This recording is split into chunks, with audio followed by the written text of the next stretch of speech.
দেখুন বন্ধুরা, আমি প্রফেশনাল কোনো ট্রেনার না বা এমন কোনো ব্যক্তিও না যে তোমাদেরকে খুব একটা উচ্চ পর্যায়ে ট্রেন করতে পারবো।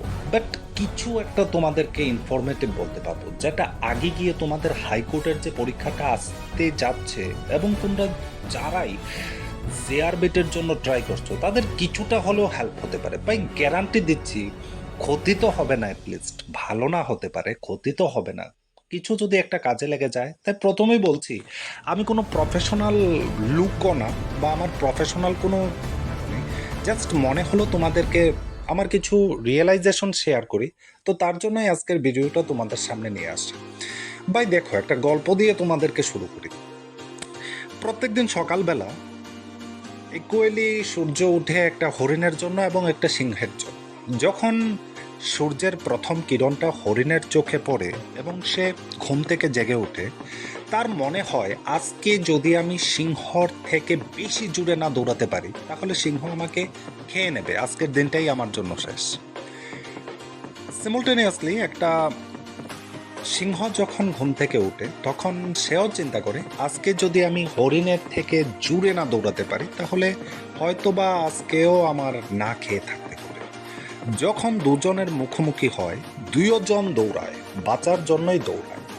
যে যত বেশি জুড়ে দৌড়াতে পারে জীবন তারই টিকে থাকে, অস্তিত্বের জন্যই দুজনের দৌড়। আমাদের কম্পিটিশনের দুনিয়াটা অনেকটা ঠিক একই ধরনের। দেখো, এতদিন পর্যন্ত যারা ট্যাট পরীক্ষাতে পাশ করেছে তারা সবাই চাকরি পেয়ে গেছে, কিন্তু আগামী বছর থেকে আর তা থাকবেই না। 2017 সালে যখন আমরা ট্যাট পরীক্ষাতে পাশ করেছিলাম শুধু 117 জন, কিন্তু আজ সেই চিত্রটা পরিবর্তন হয়ে গেছে। বিশাল সংখ্যক স্টুডেন্ট পাশ করছে, আগামী দিনে গিয়ে হয়তো সবাইকে চাকরি দেওয়াও সম্ভব হবে না। প্রত্যেক বছর টেট পরীক্ষা হবে, বাট চাকরি তো আর সবাই পাবে না, বিকজ অলরেডি প্রচুর ক্যান্ডিডেট সেখানে চলে আসবে। তো আমাদের দুনিয়াটাতে একটা হার্ড কম্পিটিশনের সম্মুখে যেতে হচ্ছে। অ্যাট ফার্স্ট আমি বলবো ভাই, যদি 12 পাসের পর তুমি আমার এই ভিডিওটা দেখছো, যদি তুমি গত বছর 12 পাস করে থাকো বা গত বছর গ্র্যাজুয়েশন করে থাকো, এটা তোমার জন্য একটা সব থেকে ভাইটাল টাইম। আইদার তুমি একটা সিদ্ধান্ত করো, আইদার তুমি চাকরির জন্য লড়বে, অর তুমি সেই দুনিয়াটাকে ছেড়ে দেবে, অন্য কিছু করবে।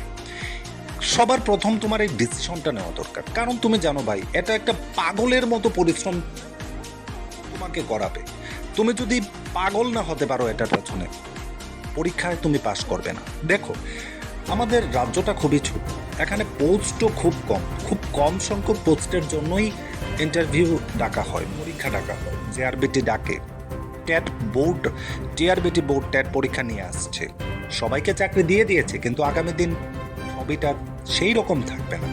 সো অ্যাট ফার্স্ট তুমি একটা সিদ্ধান্ত করো যে আমি একটা বছর পাগলের মতো ডেডিকেট করতে পারবো, আমি আমাকে একটা বছর পাগলের মতো ডেডিকেশন দেব, সব কিছু ভুলে যাব, সব, ইভেন আমার মোবাইলের পাসওয়ার্ড পর্যন্ত ভুলে যাব, যদি এই ধরনের পরিশ্রমটা করতে তুমি রাজি হও।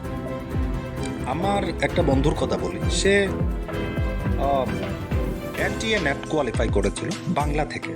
তো সে একদিন বলল, আমি বললাম যে এটার জন্য কি ধরনের পরিশ্রম করতে হয়েছে।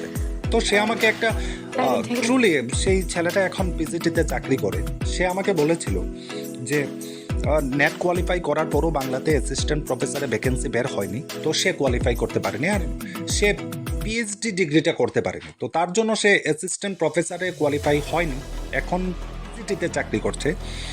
তো সে আমাকে বলেছিল, একদিন আমার ইচ্ছে হলো আমি বাইরের আলুটা দেখি। আমি যখন দরজাটা খুললাম, আলুটা দেখে আমার ভেতরে ভয় চলে এলো, কারণ আমি 16 দিন পর বাইরের আলু দেখছি।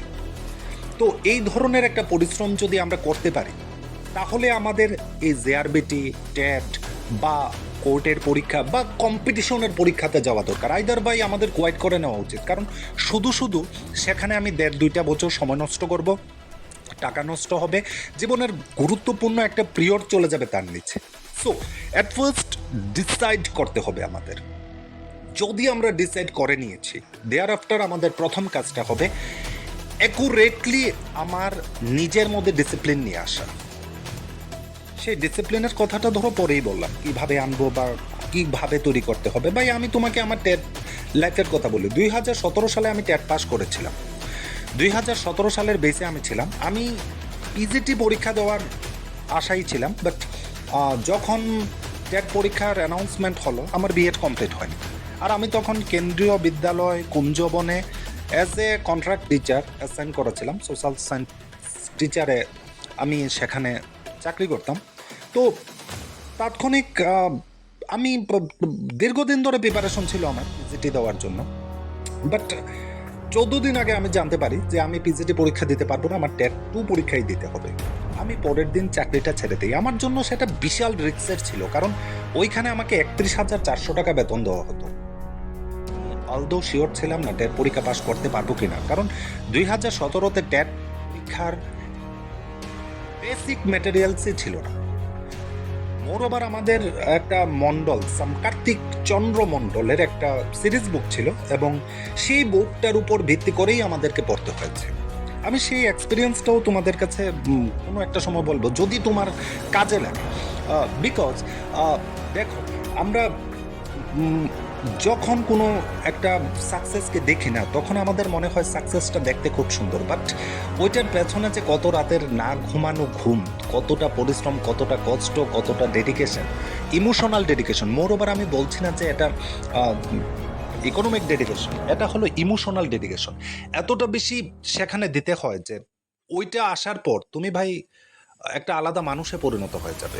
তুমি 12 ফেল মুভিটা একবার অবশ্যই দেখে দিও, এমন কিছু তৈরি করেছে ভাই, আমি এত দিন পরে দেখার পরেও আমার সাইকোলজি টোটালি হিলে গেল। আমার মনে হলো যদি বয়সটা এই পর্যায়ে না হতো অবশ্যই কিছু একটা করার ছিল। একটা সময় আমাদের সবার মনে হয় যে ওইটা করার ছিল, ওইটা করার ছিল। তুমি ভালো করে লক্ষ্য করে দেখবে যার দ্বারা জীবনে পড়াশোনা করেনি, 5 পর্যন্ত 6 পর্যন্ত পড়েছে, তারা তাদের ছেলে মেয়েদের পড়াশোনার জন্য প্রচুর পরিমাণ ইনভেস্ট করে, প্রচুর পরিমাণ। ইভেন সারাদিন যা পরিশ্রম করলো, মাসের শেষে যা রোজগার করলো, 70% 80% ছেলে মেয়ের পড়াশোনার নিচে খরচ করে দেয়। বিকজ তারা ওই সময় গিয়ে বুঝতে পারে যে আমাদের আগের জীবনে এটা করার দরকার ছিল। সময় চলে যায় ভাই, সময়ে বোঝা যায় না। সময়ে সঠিক জ্ঞান, সময়ে সঠিক বার্তা পাওয়াটা, এটা তো বেস্ট লাকের উপর ডিপেন্ড করে। তো মোরওভার আমি বলছিলাম, তো তোমরা অনেকেই হয়তো কনফিউজড যে হাইকোর্টের পরীক্ষা যেটা তোমাদের রিসেন্টলি দিতে হবে কিছুদিন পর, সেটা এপিআর করব কিভাবে, সেটার সিলেবাসটাই তো আমি অনেক কিছু জানি না, বা সিলেবাসটার মধ্যে অনেক কিছু এখনো অধরা থেকে গেছে।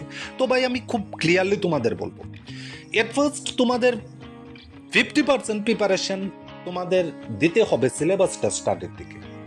বাকি প্রিপারেশনটা তোমাদের থাকবে সেই সিলেবাসের উপর নির্ভর করে রেফারেটিভ যে বিষয়গুলি আছে।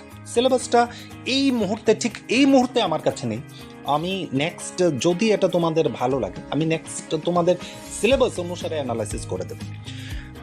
নাম্বার 2, 1-2 করে বলি, তোমাদের বুঝতে সুবিধা হবে। নাম্বার 2, দেখো, প্রত্যেকটা ডিপার্টমেন্টাল পরীক্ষার মধ্যে বা তুমি কম্পিটিশনের পরীক্ষার মধ্যে খুব টিপিক্যাল একটা বিষয় দেখবে, department oriental question, job oriented question. ভাই এটা এমন একটা বিশাল ক্ষেত্র না, তোমাকে যে কোনো সেক্টর থেকে প্রশ্ন তুলে দেবে, যে কোনো সেক্টর থেকে আসতে পারে। লাইক তুমি দেখো, আমাদের যে জেআরবিটির পরীক্ষাগুলি হয় সেটার মধ্যে কম্বাইন্ড পরীক্ষা হয়, সেটা বিভিন্ন ডিপার্টমেন্টের ভ্যাকেন্সি থাকে। দ্যাটস মিন তোমাকে যে কোনো ডিপার্টমেন্ট থেকে কোয়েশ্চেন করতে পারে। সো তুমি যখন প্রিপারেশন নেবে, জাস্ট সিলেবাসটা নিয়ে কোনো একটা সিরিজ বুক কিনলে, সেই সিরিজ বুকটাকে পড়ে নিলে, বাজারে অনেকগুলি হাইকোর্ট পরীক্ষার বই আছে, জেআরবিটি পরীক্ষার বই আছে, তুমি একটা বই কিনলে সেটাকে পড়ে নিলে। বাট ভাই এই প্রিপারেশনটা তোমার জাস্ট 1%, বাকি 99% প্রিপারেশন তোমার মতো তৈরি করতে হবে। আমাদের মধ্যে অনেকে দেখবে কোনো কোচিং সেন্টারে চলে যাচ্ছে, সেখান থেকে প্রিপারেশন নিচ্ছে। মোস্ট ডিসঅ্যাডভান্টেজ হলো এই ধরনের প্রিপারেশনের, যে প্রিপারেশন নিচ্ছে সে বলতেও পারছে না যে কোন সেক্টরটাতে আমার কম হচ্ছে, কোন সেক্টরটাতে বেশি হচ্ছে, বিকজ তার কাছে হোল ওভার নোটটা একসাথে চলে আসছে। তো সেই ক্ষেত্রে তার একটা প্রবলেম হচ্ছে, সে বুঝতেই পারছে না যে কোন জায়গার ভিতর আমার প্রিপারেশনটা কম হচ্ছে। অ্যাজ এ মানে তার রেজাল্টে কি আসছে, অনেক পড়াশোনা করার পরও টেট কোয়ালিফাই করতে পারছে না, অনেক পড়াশোনা করার পরও জেআরবিটি কোয়ালিফাই করতে পারছে না। দেখো, একজন জেলে যখন নদীর মধ্যে মাছ ধরতে যায়, যে কোনো জায়গার মধ্যে কিন্তু জাল বিছায় না, সে জায়গাটাকে ফার্স্ট আইডেন্টিফাই করে, তারপর সেই জায়গার মধ্যে জাল বিছায় এবং ওইটা দিয়ে তার আর্নিং সোর্স চলে, কারণ সে জানে কোন জায়গাটার মধ্যে মাছ আছে বা কোন জায়গাটাতে মাছের চলাফেরা আছে।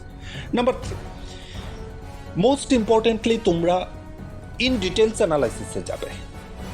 অবশ্যই তোমরা সিরিজ বুক বা কোনো নোটস যদি কালেক্ট করতে পারো সেটা থেকে তোমরা রেপারেটিভ কিছু কোয়েশ্চেন পেয়ে যাবে, বাট মোস্ট ইম্পর্টেন্টলি তুমি অবশ্যই অবশ্যই অবশ্যই ইন ডিটেলসে যাবে, এবং ডিটেলসটা তুমি শুধু একটা জায়গা থেকে যাবে না। লাইক এস তুমি ধরো কোনো একটা জায়গা থেকে ভারতের জাতীয়তাবাদের ইতিহাস তুমি পড়লে, ওইখানে ডিটেলসে ছিল যে 1919 সালের ভারত শাসন আইন, ওইখানে ছিল ধরো সাইমন কমিশনের এফেক্টে কী হয়েছিল ভারতের মধ্যে, তুমি ওইখানে ছিল ধরো একটু আগের ঘটনা মহাত্মা গান্ধী অসহযোগ আন্দোলন যখন প্রত্যাহার করে নিয়েছিল, কোন পরিস্থিতিতে নিয়েছিল, ওইগুলি তুমি ডিটেলসে পড়লে, সাল তারিখ ঘটনা সবগুলি পড়লে। এরপর তুমি পড়লে এমনভাবে চললো তারপর তোমাকে বলা হলো এই পুনা চুক্তির কথা বলা হলো, তারপর তোমাকে বলা হলো ভারত ছাড়ো আন্দোলনের কথা বলা হলো। তো এই সমস্ত কিছুর মধ্যে তোমাকে এইভাবে দেওয়া হলো। তো এইভাবে দেওয়ার মধ্যে বাই এনি চান্স তুমি দেখলে যে ওই জায়গার মধ্যে জালিয়ানওয়ালাবাগের হত্যাকাণ্ডটা ছুটে গেল, রাইটার হয়তো সেটা বইটাতে সেটাতে ধরেছেন ছুঁয়েছেন, বাট ডিটেলসে সেখানে উপস্থাপন করতে পারেনি।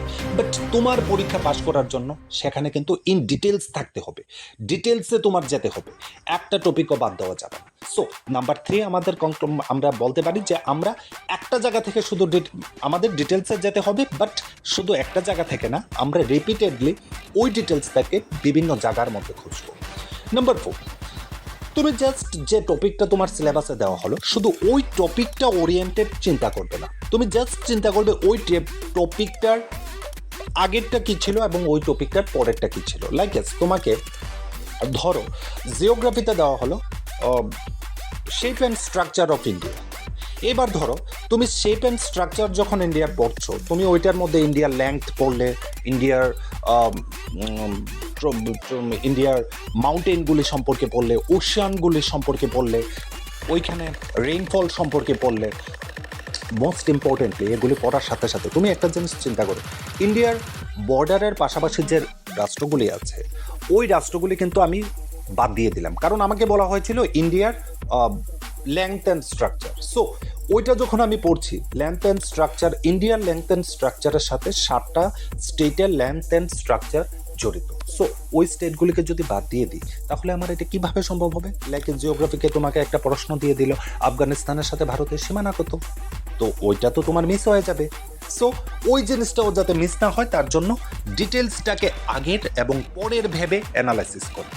সো 4টা পথ তোমাদেরকে বললাম, যদি 4টা পথের মধ্যে তোমাদের ভালো লেগে থাকে বা যদি তোমাদের মনে হয় যে এটা তোমাদের কিছু উপকার আসতে পারে, তো আমি নো ডাউটলি তোমাদেরকে পরে আরও অ্যানালাইসিস করে খুঁজে বের করে দিতে পারি। আর মোরওভার আমি তো প্রথমেই বললাম আমি কোনো প্রফেশনাল ইউটিউবারও না বা প্রফেশনাল ট্রেনারও না, আমি কোনো মাস্টার ট্রেনারও না। যারা এই বিষয়গুলিতে করেন ওনাদের পর্যাপ্ত দক্ষতা আছে বা ওনারা সেই বিষয়গুলি নিয়ে ঘেঁটে আলোচনা করেন। সো আমাদের এইটুকু